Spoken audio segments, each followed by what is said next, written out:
মানুষকে সিজদা করা যাবে না, এটা হারাম। ইন্নাশ শিরকা লাযুলমুন আযীম।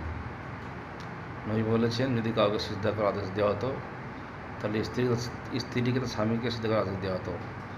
যদি আদেশ দেওয়া হয়নি তাই আল্লাহ ছাড়া কাউকে সিজদা করার আদেশ নেই। যারা সিজদা দেবে তারা শিরক করবে, বড় অপরাধ।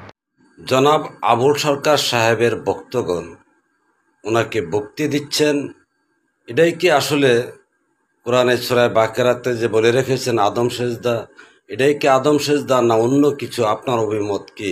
মানুষকে সিজদা করা যাবে না, এটা হারাম। ইন্নাশ শিরকা লাযুলমুন আযীম। নবী বলেছেন, যদি কাউকে সিজদা করার আদেশ দেওয়া হতো তাহলে স্ত্রীকে তো স্বামীকে সিজদা করার আদেশ দেওয়া হতো। যদি আদেশ দেওয়া হয়নি তাই আল্লাহ ছাড়া কাউকে সিজদা করার আদেশ নেই। যারা সিজদা দেবে তারা শিরক করবে, বড় অপরাধ।